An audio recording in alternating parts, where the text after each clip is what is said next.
윤진표 교수입니다. 지난번에 그 인도네시아나 말레이시아의 그 무슬림들의 할랄 식품에 관해서 말씀을 드렸었죠. 기왕에 식품 얘기가 나온 김에 한 가지를 좀 더 생각해 보게 됐습니다. 음식이죠. 예, 먹는 것은 언제나 즐겁고 재미있습니다. 더더구나 외국의 음식들은 우리한테 또 새로운 맛과 또 흥미를 불러일으키는 게 사실이죠. 자, 여러분들, 동남아 음식 중에 어느 나라 음식을 드셔보셨습니까? 또, 어느 나라 음식이 맛있고 또 좋으세요? 음식에 관한 것은 좀 주관적이죠. 예, 저는 뭐 미식가는 아닙니다만은 저도 그 음식에 관한 것은 나름대로 동남아를 다니면서 이 나라 저 나라 음식을 길거리 음식도 먹어보고요. 뭐 정식 음식도 먹어보고 했는데 정말 동남아 음식은 굉장히 다채로워요. 그리고 그 재료도 워낙 또 풍부하고요. 또 동남아라는 지역이 열대지방이기 때문에 거기서 나오는 특유의 채소들 플러스 특히 향신료들이 굉장히 많이 다양하게 쓰이죠. 그러니까 우리가 먹는 음식에 비해서는 훨씬 더 맛이 좀 다채로운 것 같습니다.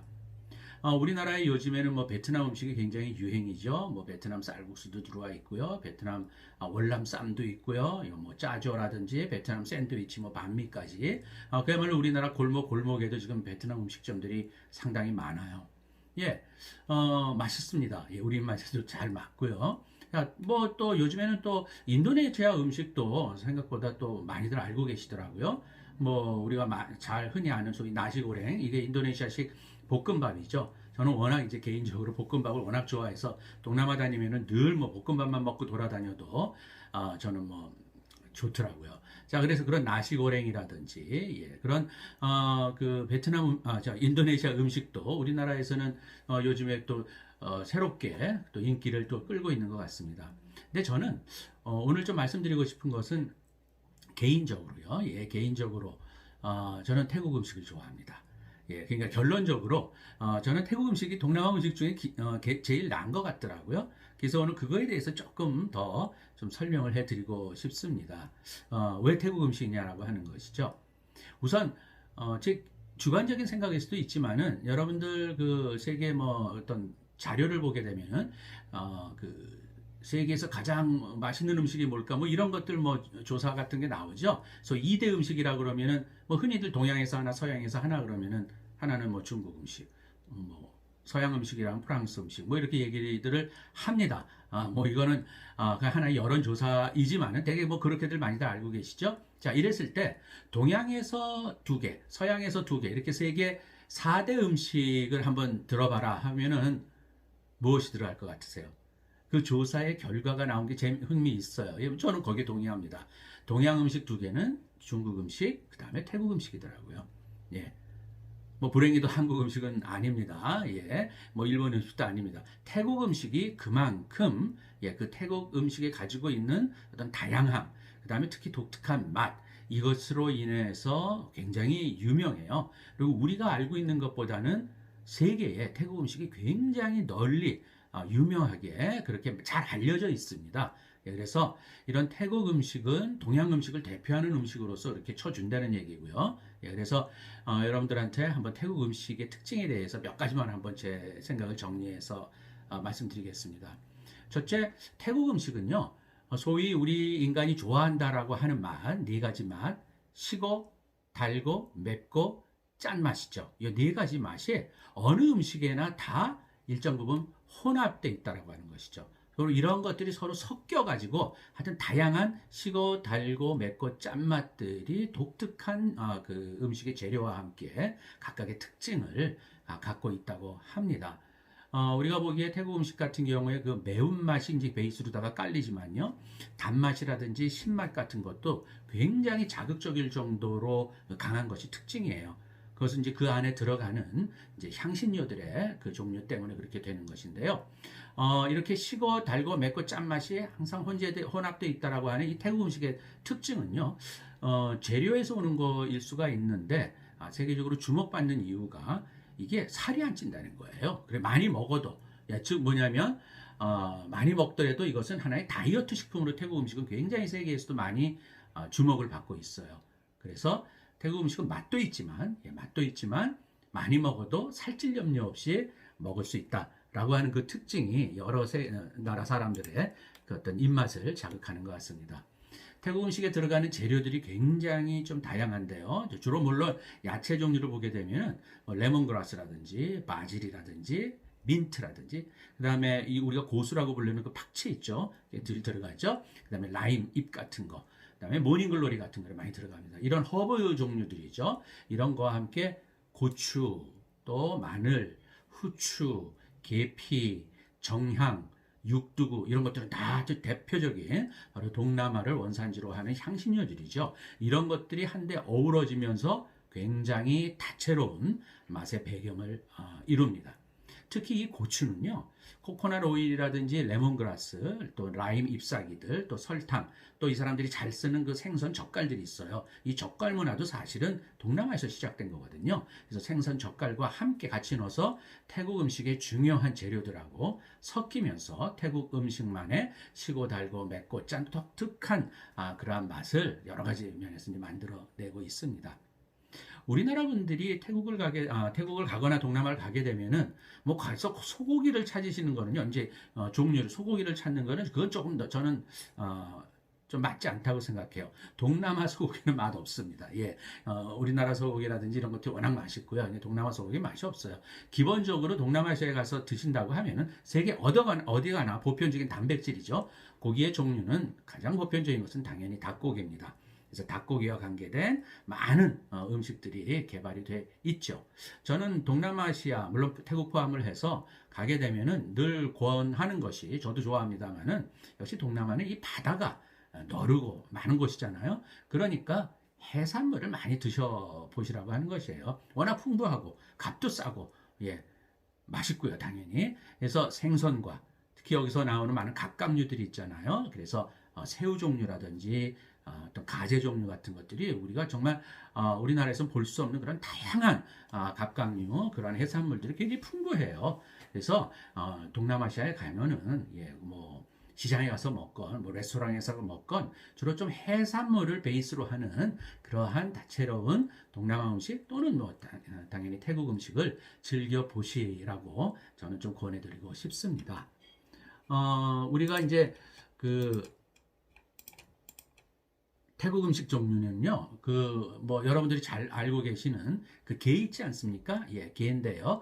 이게 이제 뿌거든요. 게가 이제 태국말 뿌인데, 이거 게를 가지고 카레랑 섞어가지고서 만든 굉장히 유명한 요리죠. 저 개인적으로 참 좋아합니다. 예, 뿌빠뻥거리입니다. 뿌빠뻥거리 같은 경우도 있고요. 그 다음에 태국에 가면은 또 우리 김치 생각날 적에 먹는 일종의 샐러드 같은 건데, 태국식 김치라고 많이 부르죠. 즉, 그린 빠빠야를 넣어가지고서 다 이렇게 향신료 넣어서 으깨가지고서 먹는 저희 태국식 샐러드, 쏨땀이 있습니다. 예, 쏨땀. 그 다음에 아마 똠양꿍은 많이 들어보셨을 거예요. 꿍이 새우인데 새우가 들어간 일종의 태국 수프죠. 예, 우리 같으면은 뭐 일종의 국 종류인데 참 맛있습니다. 독특하고 태국을 대표하는 수프인 똠양꿍 같은 것이 태국에서 굉장히 유명하고요. 또 지방마다 그 특징이 있어요. 가보면은 먹는 곳마다. 그래서 태국 같은 경우에 이러한 음식들이 또 지방마다 가보면은 특징 중에 제가 또 하나 추천드리고 싶은 것은 태국의 물론 방콕이 뭐 중심입니다만은 방콕 남부도 있고 이 태국의 북부 지역으로 가게 되면요 두 지역이 북부가 있고 동북부가 있거든요. 이 북부 지역이 이제 치앙마이죠. 요즘에 우리 한국 분들도 많이 가는데 치앙마이를 중심으로 한 이 북부 치앙마이를 중심으로 한 식사들이 또 굉장히 맛있습니다. 예, 나름대로의 거기가 산악 지역이거든요. 그래서 거기에서 나오는 여러 가지 재료를 가지고 만든 독특한 치앙마이 북부 음식들, 특히 거기 가게 되면은 혼자 앉아서 우리 같으면 혼자 밥상을 받는 건데, 그래서 자기 혼자 밥상을 받아서 먹는 식사가 있어요. 이걸 깐똑이라고 하는데요. 이 깐똑 식사 같은 거는 여러 가지 이제 음식들을 한 사람한테 이렇게 딱 한 상씩 내주는 거죠. 저는 그거 굉장히 맛있고 먹기도 편하고 참 좋더라고요. 그 다음에 태국의 이 동북부 지방인데요. 이 동북부 지방은 태국에서도 제일 좀 너른 지방이긴 해요. 약간 이제 고원 지역으로 올라가면서 시작되는 너른 지역인데, 이 동북부 이산 지역은 일종의 전통 식사. 여기도 이제 여러 가지 음식들을 같이 깔아놓고, 일종의 이제 이건 바닥에 그냥 앉아서 같이 음식들을 놓고서 좀 공유하면서 먹는 이 이산 지역만의 또 독특한 음식들이 상당히 많이 있습니다. 그래서 태국에 가게 되면은 이런 지역마다의 음식들 그 속에 말씀드렸던 여러 재료들, 향신료들을 섞어서 시고 맵고 달고 짠 이 맛들을 잘 조화시킨 그런 음식들이 상당히 많이 있고요. 개인적으로 그래서 저는 이런 태국 음식들을 그런 다양성이라든지 풍부한 맛이라든지 굉장히 좋아합니다. 태국 음식과 관련해서 태국 정부가 얼마나 많은 노력을 하고 있는지 한 가지 추가로 제가 좀 말씀드리겠습니다. 태국 음식은 그야말로 태국 관광산업과 함께요. 태국의 발전에 굉장히 큰 역할을 하는 그런 분야거든요. 그러다 보니까 태국 음식 자체도 워낙 유명해지고 이것도 이제 정부의 노력과 민간의 노력이 합쳐져서 상당히 많이 이제 퍼지게 된 것이죠. 그래서 태국 정부가요, 이런 관련된 기업들, 음식 관련 기업들이라든지 단체들과 협력을 해서 음식 산업을 굉장히 체계적으로 육성을 하고요. 이거에 대한 소위 국제적인 확산을 위해서 노력을 굉장히 많이 합니다. 예, 이런 면에서 보면 이제 우리도 많이 배울 바가 있는데요. 태국의 경우에 보면은 태국의 상무부가 있습니다. 태국 상무부 산하에는 아예 수출진흥국이 있습니다. Department of Export Promotion이라는 수출진흥국이 있고 태국의 산업부가 있는데 그 산하에는 국립음식연구원이 있어요. National Food Institute라고 해서 NFI라고 하는데요. 이 양대 기관을 중심으로 해서 태국 음식의 소위 세계화, 세계 진출을 아주 굉장히 오래전서부터 체계적으로 그렇게 지원을 하고 있습니다. 특히나 이 수출진흥국 같은 경우에는 주로 마케팅이라든지 홍보 또는 특히 태국 요리사들을 양성하고 이들을 또 지원하는 거에다 아주 특화를 하고 있고요. 국립음식연구원 같은 경우에는 그 태국 음식의 품질이라든지 또는 그런 어떤 표준화라든지 또는 새로운 요리 개발하는 거 이런 거에 굉장히 중점을 두고서 열심히 노력을 하고 있는 그러한 국립연구원입니다. 자, 그 태국 같은 경우에 이런 자기네 음식의 세계 시장 진출을 위해서 갖고 있는 상징적인 개념이 있어요. 그게 뭐냐면 Thai Kitchen of the World라고 하는 것입니다. 예, 소위 태국의 음식을 세계로 뭐 이런 의미겠죠. Thai Kitchen of the World는요, 이게 정부와 민간이 서로 협력을 해서 태국 음식 산업을 국내화 지역으로 발전시키기 위한 어떤 체계적인 태국의 전체적인 지원 사업이고 하나의 전략 사업이다. 이렇게 보시면 되겠습니다. 그리고 이것을 또 총괄하는 하나의 센터가 있어요. 센터의 이름이 바로 The Center for Thai Kitchen of the World가 있습니다.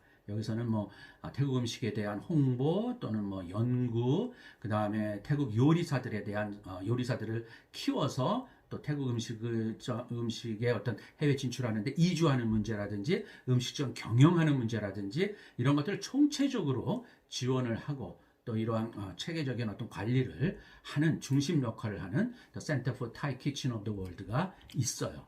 예, 그 다음에 이것은 그야말로 원스톱 서비스죠. 그러니까 태국 음식을 세계적으로 알리고 또 있는데 앞장서고 있는 바로 중심 기관이라고 원스톱 서비스라고 보시면 됩니다. 자, 그래서 관련된 뭐 세계 음식 제전이라든지 또는 음식 박람회라든지 이런 것을 굉장히 많이 적극적으로 태국 음식은 나가 있고요. 예, 뭐 우리가 노력하는 것보다 훨씬 오래전서부터 훨씬 체계적으로 그러다 보니까 세계적으로 어느 나라에 가더라도 태국 레스토랑이요. 태국 레스토랑은 굉장히 많아요. 예, 그리고 아주 고급화된 분위기에서의 그런 타이 레스토랑들이 상당히 자리를 많이 잡고 있습니다. 예, 그게 태국 음식의 세계화를 볼 수 있는 하나의 지표인 것 같더라고요. 마지막으로 한 가지 말씀드리고 싶은 것은 이 태국 정부에서 즉 타이 키친 오브 더 월드의 에서 주는 태국 음식점에 관한 인증제 마크가 있어요. 그게 뭐냐면은 바로 타이 셀렉트라고 하는 건데 이 타이 셀렉트라는 인증 마크가 있습니다. 그것을 부여해 주게 되면은 소위 태국 음식점으로서의 수준을 가지고 있다라고 하는 것을 태국 정부가 공식적으로 인정을 해 주는 거예요. 여기에는 이제 몇 가지 기준도 있습니다. 그래서 태국 그 셰프를 당연히 고용을 해야 되고요. 예, 외국에 나가 있는 이제 음식점들입니다. 그래서 고용을 해야 되고 또 태국 셰프를 고용해야 되고 태국에서 생산된 재료를 직수입해서 또 써야 되고 해서 그야말로 태국 음식에 가지고 있는 어떤 전통 요리가 됐건 현대 요리가 됐건 그것을 기준과 맛을 지키는데 굉장히 중요한 엄격한 기준 엄격하게 그것을 적용시키고 있어요.